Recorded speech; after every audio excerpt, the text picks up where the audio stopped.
Okay, perfect. So, welcome, guys, today to our webinar. It's going to be on COVID-19 business survival guide for short term renters. And today, we want to talk about this topic that I'm sure it's affecting us all. Your presenters today are going to be myself, Alejandra Contreras, and our wellness coach, Orlani Perez. So, a little bit about me. My name is Alejandra. I am experienced in the short-term rental business. I've have experienced 4 years in the hospitality industry, and basically I specialize in providing the most memorable experiences to our guests while yielding the highest profits for our owners. We are passionate about this business. Our company Straton focuses on this for about a year and a half now, and it's something that we're still very enthusiastic in continuing during these tough times. So, who is this webinar for? This webinar is mainly for STR hosts who are struggling to keep their business afloat, but it's actually for all small business owners who are currently facing some anxiety or uncertainty about what it is that's going to happen with our business. Because as you may already know, small businesses are getting directly impacted by the whole situation happening at the moment. So people in the lodging industry who are looking for alternatives to face the crisis, not only seeing how they can get through this, but how they can make the best out of their time in this as isolation months or when the months that business is low.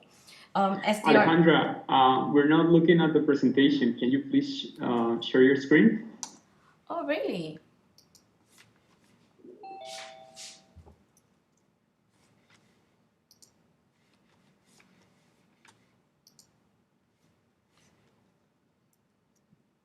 How about now?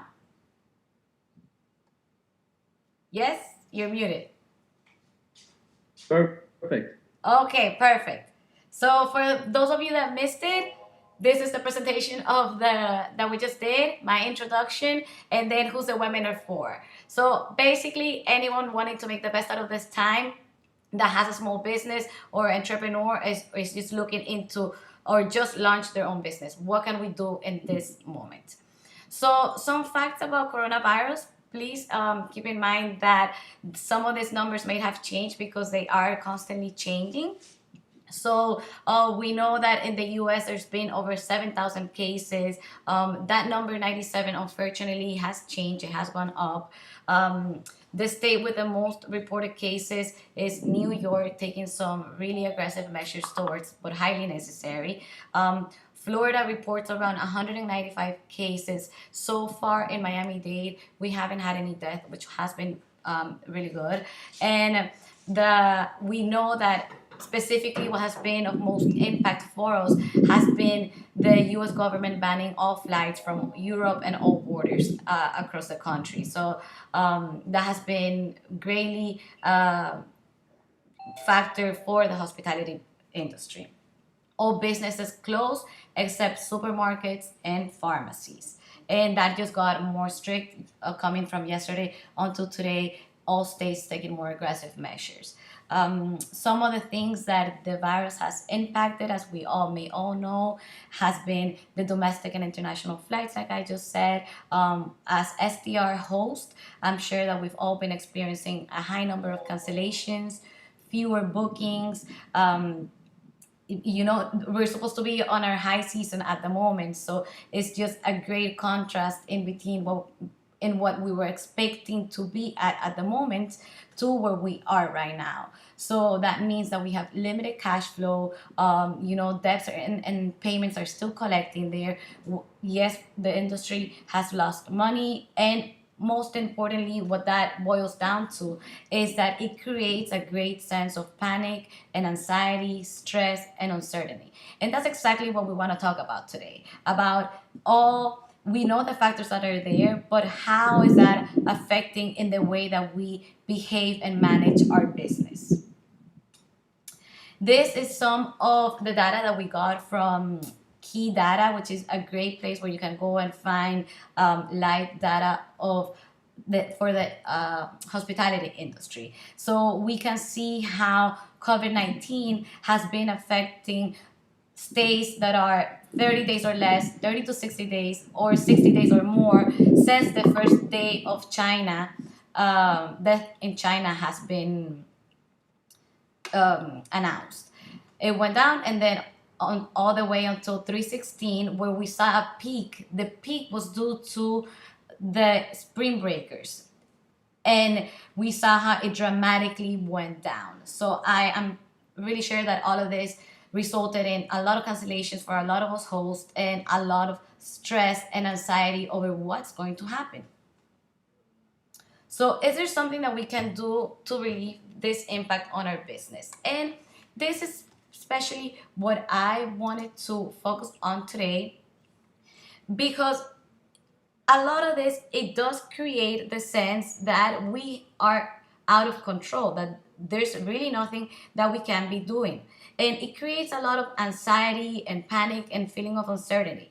And I think that we can all agree that this is not a good place to make decisions from. When you make decisions from an uncertain place, a panic place, you tend to really not see all of the objective factors that may be playing into your business at the moment. So that's something that we want to go over through today, and see how we can actually strategize to make the most out of this time and make objective and really thought out decisions in regard to your short-term rental business and to your small business overall. Like I said in the beginning, it's for all of us small business owners who are trying to make the best out of the situation. So we identified 4 steps for this part of what to do with your business.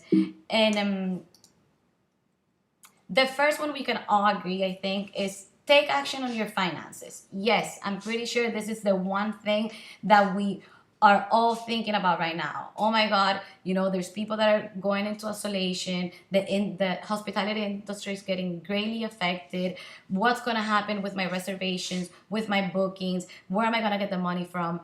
If I'm doing arbitrage, how am I going to pay for those rentals? If I have owners that are expecting their payment, what am I going to do? If I'm renting my own house, what am I going to do with the mortgage?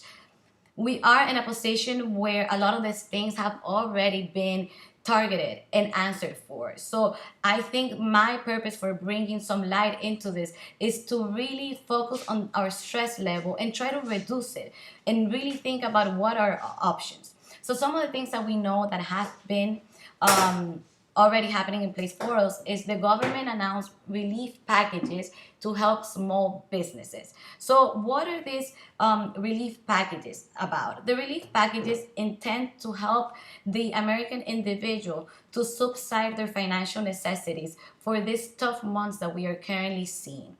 Some of these packages that the government has been talking about will really help us plan our finances for the upcoming months without the necessity of having to close our business. So, what are the things that we're looking at specifically? We're looking at packages such as loan assistance with our business, payment assistance for our employees, and also payments for our personal life.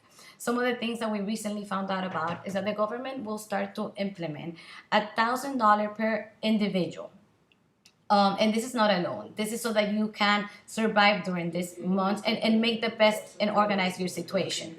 Then we also heard that so it's going to be $1,000 for the individual, $1,000 for the household of the family, and $500 for each children under the age of 18 living in the household.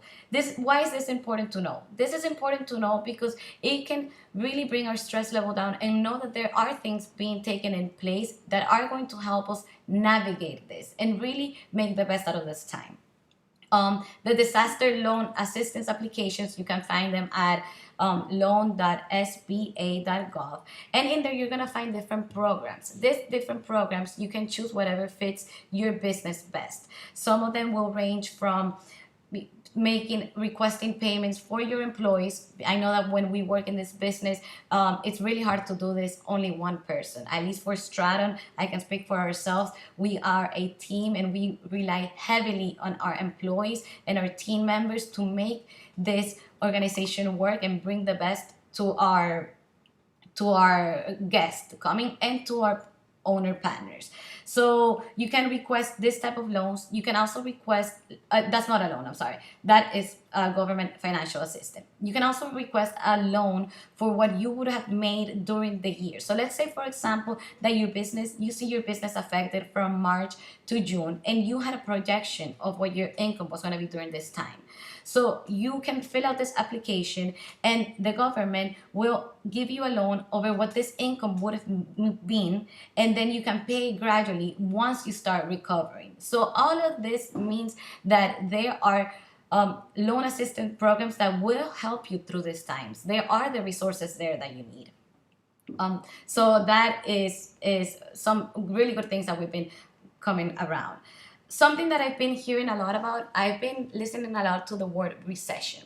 And I just want to bring some light to this because, yes, we are close to a recession, but this is not the recession that we saw during 2008. When I think of recession, that's where I go. I go to '08 when it was really difficult for all of us.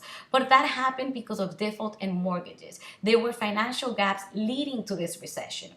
This moment that we're living right now is the result of a health crisis. Prior to this, we were very strong in our economy, the strongest we've been in the last 10 years. So when all of this ceases, we are going to go back to that strong place where we were, because we're not here because of financial gaps. And that is very important to understand, that it's not a crisis that it's going to be for years to come. It's a crisis of a period of time, but with a really good solid background for where we come from. And other things that you can do about your finances is that most banks are waiving fees on credit card payments and mortgage payments, as well as offering extension payments. So actually, before I started this webinar today, I wanted to make sure that this was actually taking place. So I called my car payment, the bank that I have my car with, and I asked, hey, is an extension possible? And as a matter of fact, yes, they extended my payment from 2 to 3 months. So it's something that it's happening. It's available to you. You can pick up the phone, and you have these things where it leads you to use the cash that you have to keep your business afloat. So I am telling you from experience, because I am already using these things, and it really does greatly benefit us.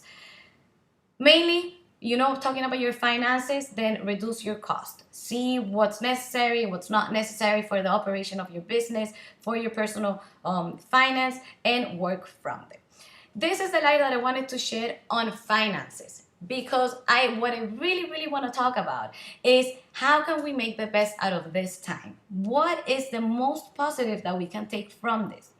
This is an amazing time to really make the best out of your business. So my second point to this is that it's an amazing time to identify and develop operating procedures for your operation.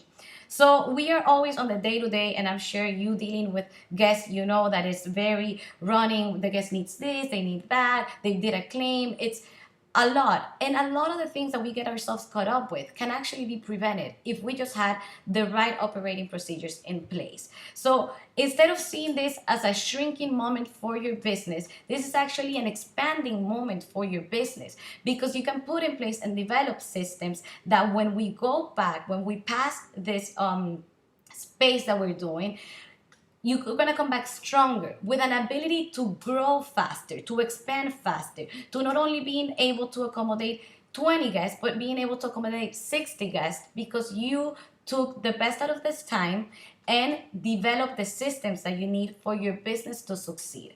So how do we do this? I know that it sounds very good, but this needs to be broken down. The first things that I can advise you is identify the core task of your operating flow. So your business, whether you are in the SDR business, or you have another type of business, marketing, your entrepreneur, or whatever small business you have, you're always going to have an operating flow. How do you identify the core task? That is seeing the different aspects of your business. So I have here, I did an example for you so that you can see, and then you can use this diagram and you can put in place the different tasks. So you would identify, for example, one of the core tasks of my business is the reservations, right? So what is the reservation life? Getting reservations and fulfilling reservations. My reservation is the check-in, the guest experience, the checkout, damage control, review, and reservation. When we're able to identify what this core task is and everything that it takes, we're able to do an operating flow and determine what each step has to do. In result, this is going to lead to your business being able to be scalable. Whatever business you're in, you want your business to always have operating procedures because it's going to help your business be scalable. That means that you don't have to stop at 2 houses. You don't have to stop at 10 properties. You don't have to stop at 3 restaurants. You don't have to stop at one client. You can always scale your business for growth. So once you've identified this core task, like I said, it could be reservations, or it could be onboarding clients, it could be onboarding properties, it could be something with marketing. Once you've done that, you then have to write your operating procedures. The way that you do this is that you literally break down every task of your business and put it in a type of chart like the one I showed you right now. Doing this for your business, I cannot explain to you the difference that it will make. It made a huge difference for us at Straton. In the beginning, where we started, we were all just taking it as it came. We did this, we did that, but every scenario was different because we didn't have a standard for our business. We were stuck around 6 properties when we really found ourselves not being able to navigate or to grow. And most unfortunately, letting our owners who were trusting us with their properties, letting them down because we just couldn't handle the operation.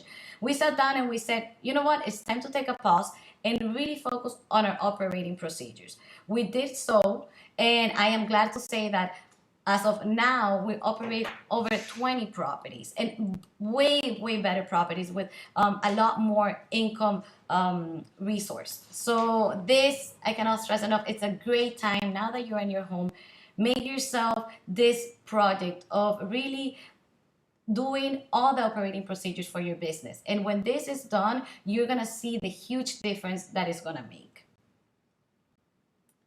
So now that I said when this is done, I do want to remind everyone that's watching right now that this is not something that's going to last forever. No. If you see, for example, China, where the virus originated, the first case was in the beginning of December. And right now, mid-March, they have announced that they are beginning to reiterate their normal life.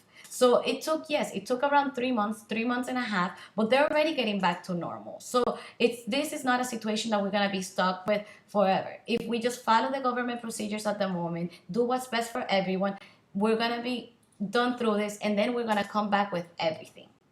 So for my SDR host watching, what's another great thing that you can be doing at this time? And I think a lot of us can relate with this. And is you can find a channel manager and work on your listings out online reach. I cannot even tell you how many times I get the question, hey Alejandra, which channel manager do you use? How do you manage your listings? Oh my God, I've got so many double bookings. I think we've all been through that.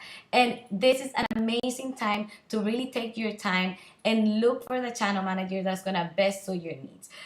In the beginning of operation, like I said, we started with using no channel manager, and we quickly found that was no growth for our business. So we moved into using a small channel manager, operation grew, and now we have a little bit of a bigger one. So all of this took months of research. You can't just go online and say, hey, let me see the first channel manager. Implementations take months to find the correct one for you.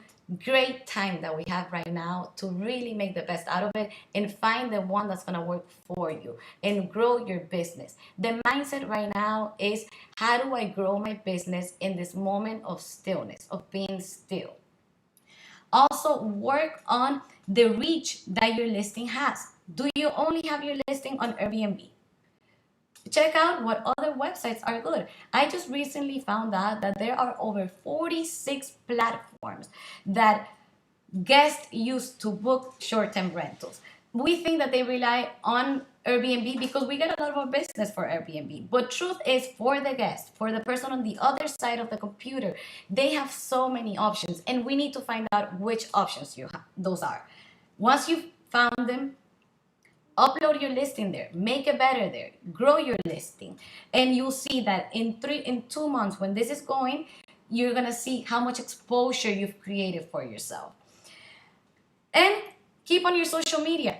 Don't think this is the end of my business. Keep entertaining the people that you have already gathered with so much work, and keep going at it. You're gonna see how at the end of this, all of these steps that you're making, taking control of your finances, doing the operating flow for your business, finding the right resources, channel manager, increasing your exposure, all of this will help in a month and a half, 2 months, where we're already going back into business. Finally, for my fourth point is make data-driven decision making and planning. What do I mean by this? Right now, it seems like every time I turn on the news, it's chaotic, it's panic, it's uncertain. It's like every small business is gonna fail. And that's not the case. I can tell you from our own experience at Stratton, we're still receiving real reservations. We're still hosting guests. Yesterday, we received a reservation for over 2 weeks that resulted in a couple $1,000s. So we are still in business. We just need to make sure that we are exposing ourselves, that we're using the right words in our description, so that we can grow that organic growth within the search. Make the most out of your the different options that you can offer for your guests, payment options or whatnot. Different platforms offer different things. So closely monitor your booking and your cancellation data. Don't only go by seeing, oh, on TV they said no flights are going down and the industry, hospitality industry, is gone forever. Look at your data and make sound decisions. Make decisions that are with your reality. Thought out decisions, not panic decisions. Panic and uncertainty are not a good place to make decisions for. That's why I urge everyone to really take advantage of the extension periods and the financial help that the government is giving, because that gives you some time to not make radical decisions, but to actually study your business. And just monitor your forecast, your budget, and your cash flow, and see how much is going in, how much is coming down, where you can save, where you can invest. Something else that for this monitor your budget, that's an operating procedure of itself. How do you buy the things that you use for your short-term rentals? Your toilet paper, your shampoo, how often is that done? Do you have already carts in place if you buy them on Amazon, if you buy them on Utopia, or every time that you go, you have to look for toilet paper and then you find it? Or you already have one that you have, for my 4-bedroom, this shopping cart is done. For my 2-bedroom, this shopping cart is done. Imagine how scalable that is. That this time is for your business to grow, to make it scalable. So, in conclusion, in summary, we've gone over taking act on your finances, really focusing on the operating procedures of your business, looking for all the resources that are going to make these operating procedures possible. So applications that help you with reservations, with check-ins, with messages, with doing claims, with all of that, and then making data-driven decisions and not panic-driven decisions. I can't stress this enough. It's been a pleasure, guys, and I look forward to seeing you again. Now I'm going to leave you with our amazing wellness coach, Orlani, who's going to really go into helping us make these really good, sound decisions. Yes, and this is very good.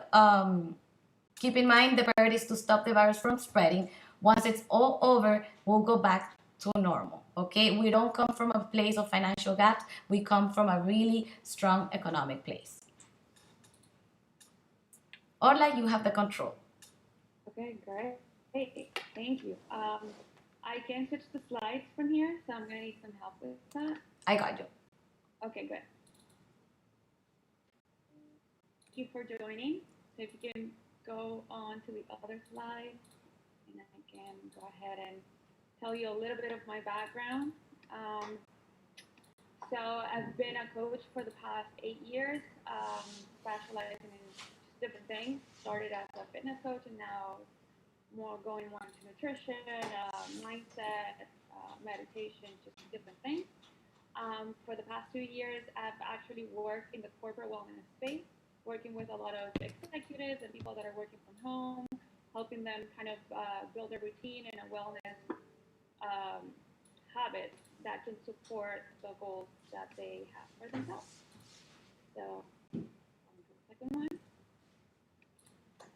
So today we're going to go over 4 points.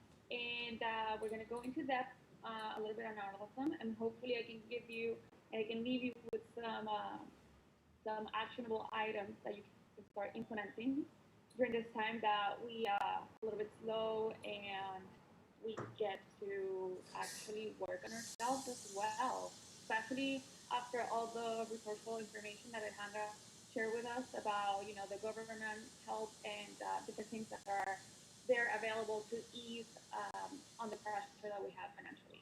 So first of all, we want to seek clarity when it comes to wellness. So you want to know who you are, how you want to interact with others, how your circle of life looks like. And if we go to the next slide, you can see what I mean by that. So in the school that I went to, the first step in working with every client is really assessing where they are at in different areas of their life.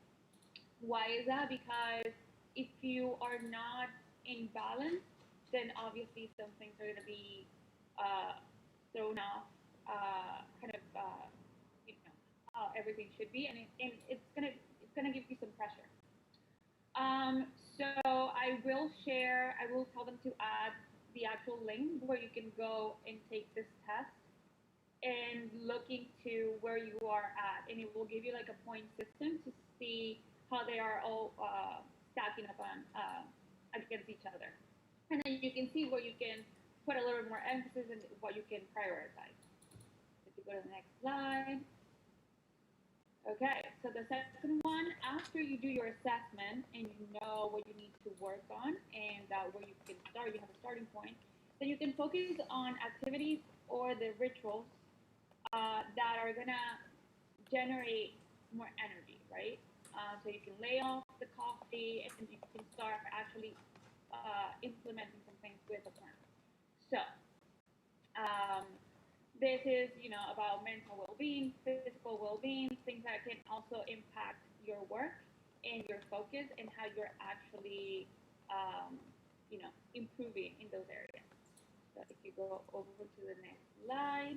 So this is a system that I have created after working with so many clients, especially in the corporate wellness space. And so these are 7 pillars of wellness. And this is what I work with all my clients. So after we do the assessment and we find our starting point, and then we start assessing each one of these options.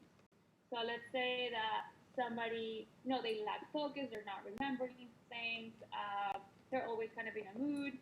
Then, I might even start with sleep, and then I will have them track, journal how they're eating, if they're exercising and how many days, how's their posture, especially when they're sitting down working on the computer, how they're sleeping, how many hours, things like that, how much water, what are their actual intake when it comes to liquids.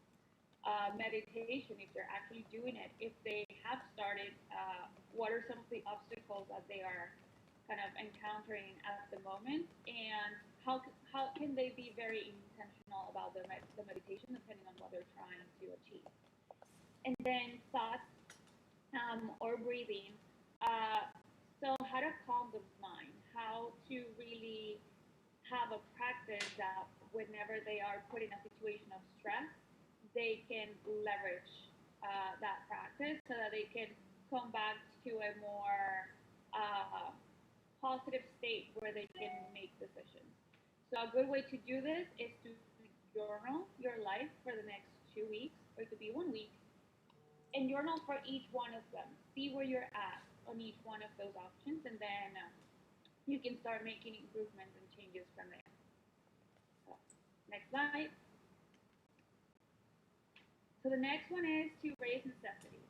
So you want to tap into the reasons why you're doing what you're doing. Right now we're going through a period where the morale is very low. Well, we're getting we're being moved out of our comfort zone. We have never really gone through anything quite like this.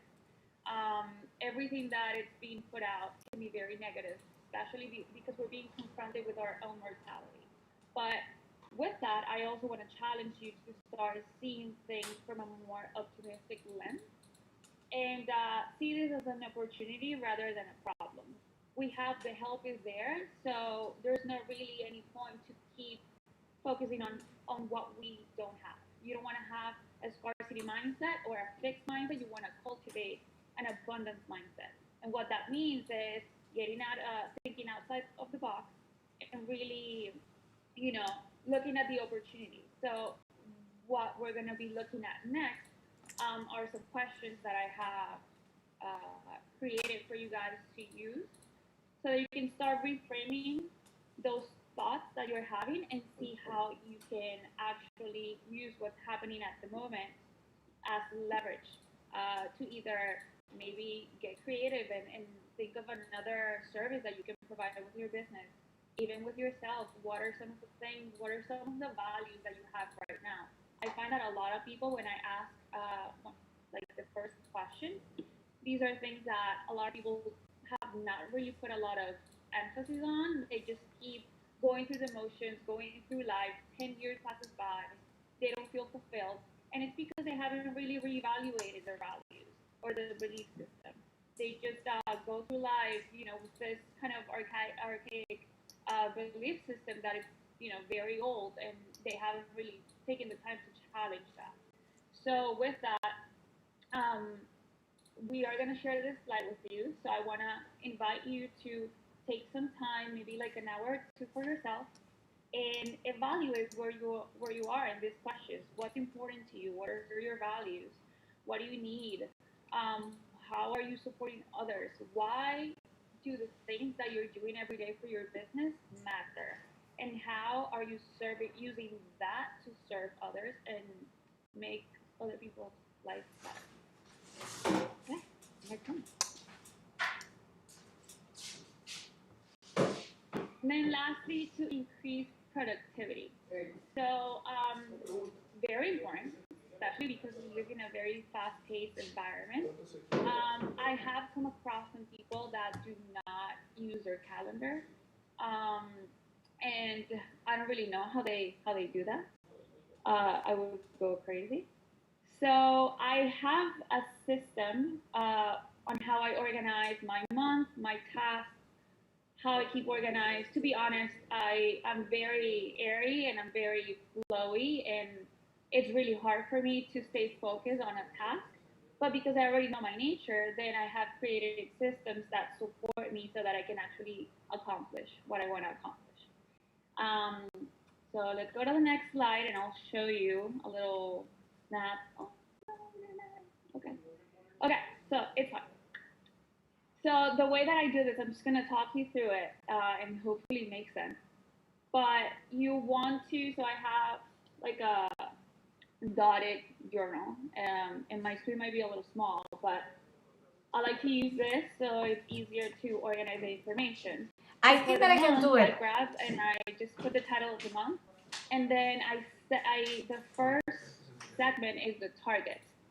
So, what are my targets for that month? What am I trying to accomplish? What is my high level view of what the effort that's going to be put out day after day is going to add up to? Those are my targets. Very specific, and think about it as a SMART goal. So they have to be very specific. They have to be time oriented. They need to, like all that stuff. So then you have your to-dos. Your to-dos are, the small tasks that you need to implement. Okay, there you go. So to-dos are the little tasks that you need to implement in order to achieve those targets. And then you have radar. Radar are those, activities that are kind of floating, that are sitting around, but they're not a priority. I mean, they do matter to some extent, but they're not the big projects. And usually for the to-dos, you don't want to have more than 3 or 7 in there because it could be very overwhelming. Like I recommend having 5. And then lastly, you have your study section. So for the study section, what are the things that you're committing in terms of learning, and what are you researching around the topic, around the to-dos, and around the targets? So this gives you a very narrow focus on what to focus on, And whenever you find yourself distracted, you can always go back to that and remind yourself what you're working for and what the emphasis is for that month. So hopefully this helps. There's a lot that goes into it, but I think this few tools that I've shared with you, you can start, doing some damage and definitely making some improvements. So by the time everything starts picking up again, you can be optimized. You can have your schedule, you have some routine, you have assessed what you need. And if you get stuck with anything, you can always reach out. My Instagram's right there. So I put out a lot of content about that. Thank you. Thank you, Orla. That was great. Can you guys hear me? Can you guys hear me? Yes? All right. Yes. Awesome. So thank Yes, you we so can much. That's hear you. amazing. We are going to be taking some questions. I saw that a couple of people had questions. I am trying to find it. Does anyone know how I can get to the chat?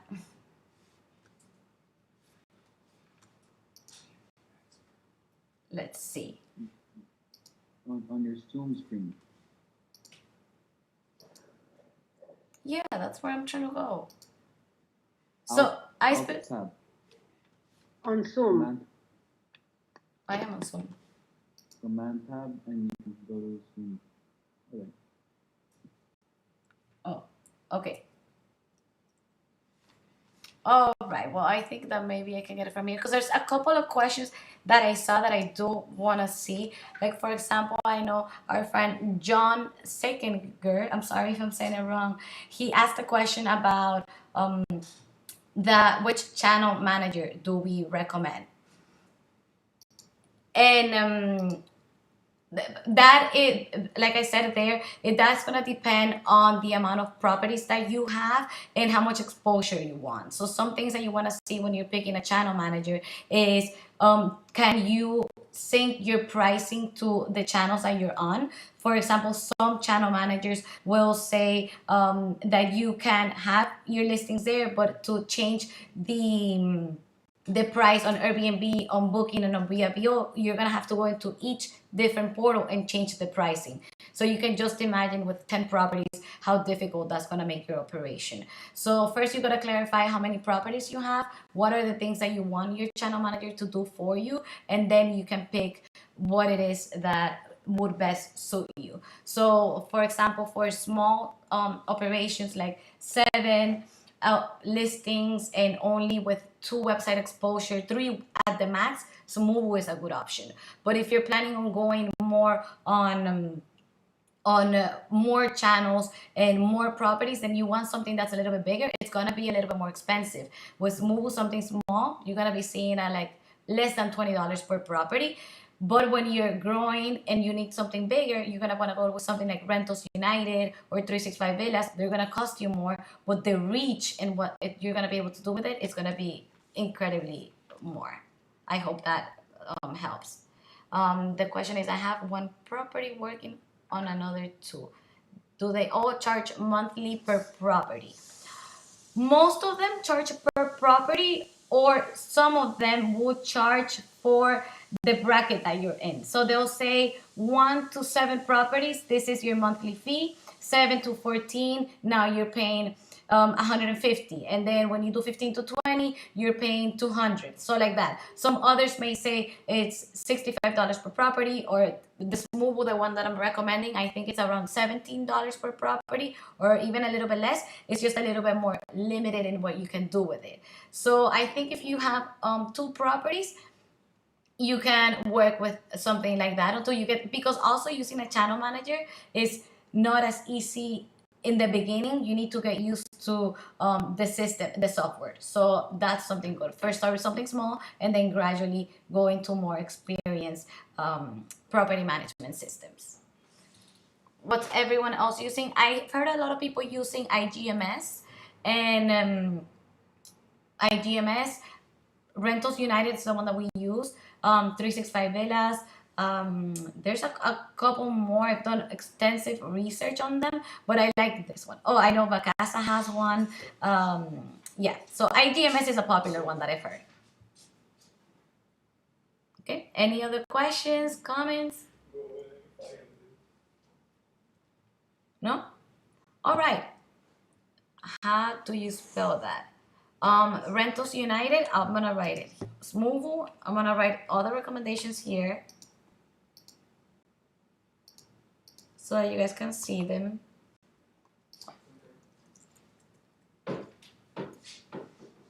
Smoove, Rentals United, 365 Villas is a good one too.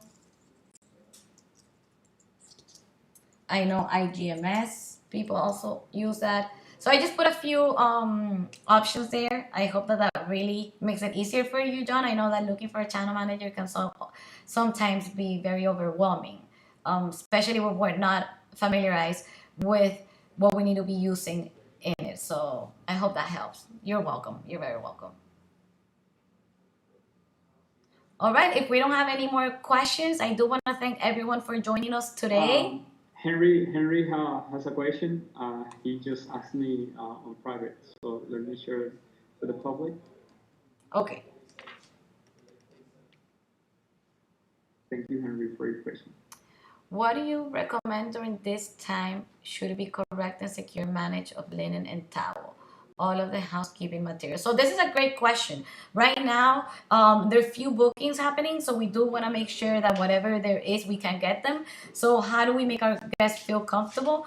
A way of handling the linen, the way that we're doing it right now, is first we're using masks and gloves. When we go into the house, the first thing that we do is always, this is already in our operating procedure of how to clean the house. The first thing that we do is away with the old. So we take our trash and linen. So we put the linen in our laundry bag, and then once we have that laundry bag, we wrap it, we put it in a black garbage bag.